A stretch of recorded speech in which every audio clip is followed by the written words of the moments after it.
Thanks very much for the opportunity to talk with you all today. Thanks for bearing with the advance of technology and being able to communicate virtually with everyone. So really appreciate the opportunity, and the conversations and the work and the meetings that you're having this week are really important to all of us over the next year, and especially to connecting people to the outdoors and all of the conversations we're having around youth and America's Great Outdoors, Let's Move, and a number of other really important priorities.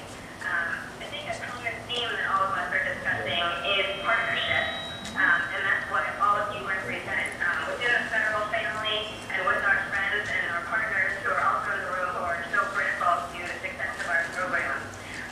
So really appreciate having you all there and talking. I also really appreciate having Julie Rodriguez on the phone with me. Julie and I have really been working together, as have many of you in the room, to connect DOI and USDA programs around youth. So we're going to take turns talking a little bit and sharing with you a little bit about what our two departments are doing to connect kids, especially to the outdoors, and build that next generation of conservation stewards that we all want to see on the land. So I'll talk about three things briefly. One is education. Give you a little bit of a sense of some of the things that USDA is doing around connecting kids to the outdoors through education. The first initiative I want to share with you is our fourth year of doing More Kids in the Woods grant. And these are challenge palm share grants that really target kids who haven't been exposed to the outdoors before and give them an opportunity to connect. Along those lines, we're also expanding our network of children's forests. And this is a concept in which we really look at our national forests as sort of midpans across the landscape, where we have a stair-step connection from the backyards of kids to the schoolyards, to the local parks and forests, to our national forests and parks, and really build that connection across the landscape so kids can go outside and experience the outdoors wherever they happen to be. Another important initiative that we've been working on is our partnership with the Ag Council, something called Discover the Forest. If you go to discovertheforest.org, you'll find that we have some activities for kids and their parents in going outside and experiencing the outdoors. And it also empowers people to find where they can go, especially in these economic times. It's important for parents to know where they can take their kids to skate and have that ability to experience the mental and physical health benefits that come from outdoor activities. And if you put in your zip code in a tab on this discovertheforest.org site, you can find not just Forest Service land, but any public land within 15, 25, and 50 miles of that location.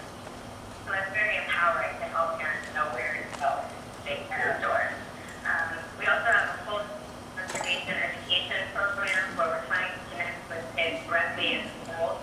The Monarch Live program is one example of how we're trying to use technology to connect with kids in classrooms and across classrooms across the country, which is really cool.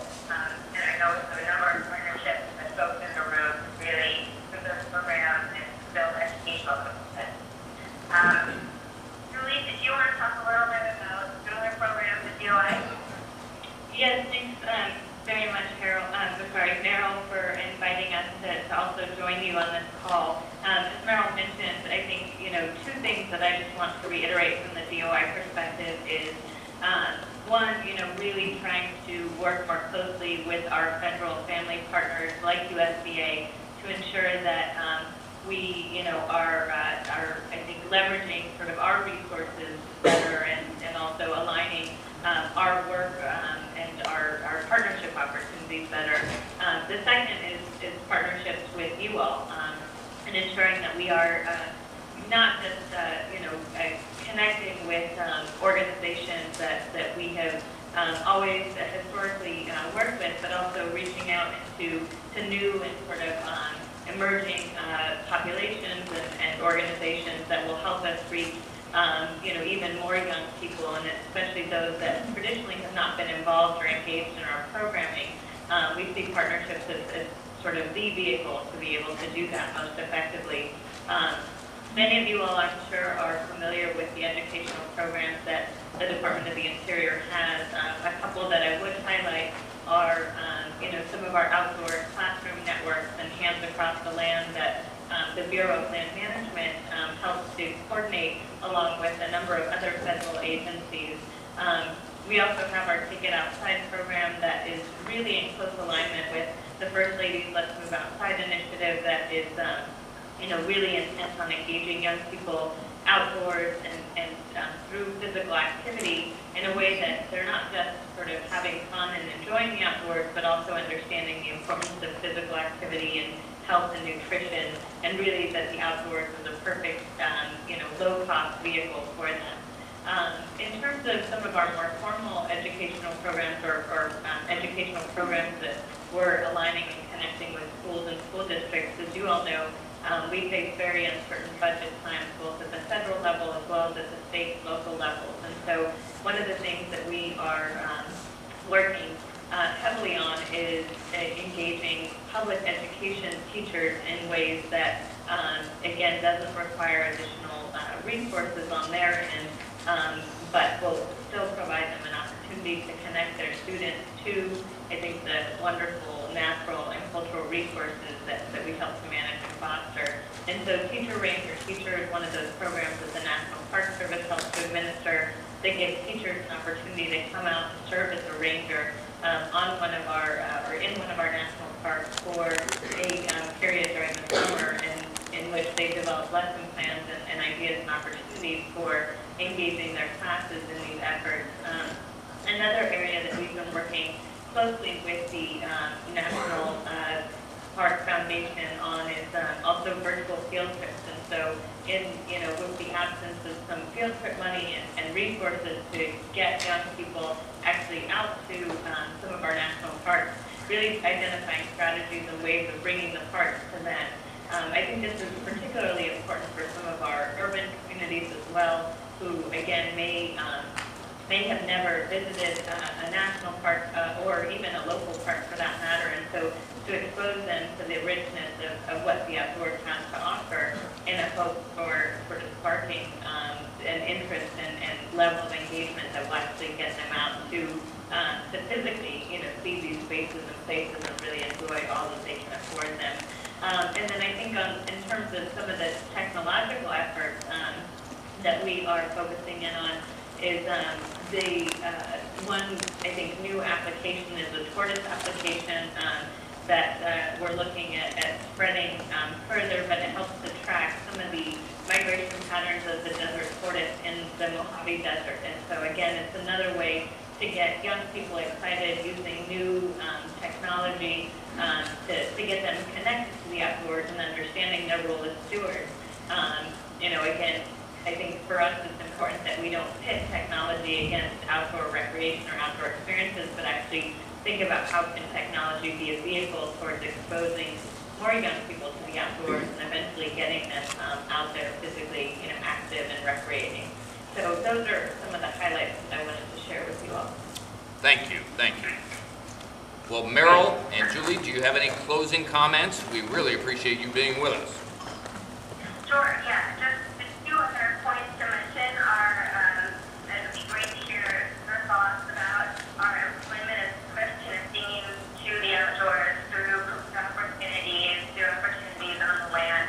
Both UI and USDA have been working internally with the federal family and also with partners to expand those opportunities for youth. And that's another avenue for reaching a broader group of people than previously had exposure to our land. So that's one avenue for partnerships in the coming year. And then, of course, another avenue for partnerships is really around recreation and health. I think with America's Green Outdoors and the Let's Move initiative and the key days for activities that we have National Trails, National Green Outdoors, and National Public Land Day, we have an opportunity to really focus on getting kids outside, eating them healthy food, and getting them physically active, inclusive both physical and mental health, and really give them a sense of fun and joy in engaging with our beautiful land, and just being outside and engaging in play. So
Meryl, Julie, thank you so much. We look forward to seeing you back in Washington. We'll give you a full report on this, and I'm sorry you're going to miss Stephen Wall's presentation here, because I know you would be among the chief cheerleaders after you hear what's going on. So thank you. We'll talk to you soon. Bye now. Thank you.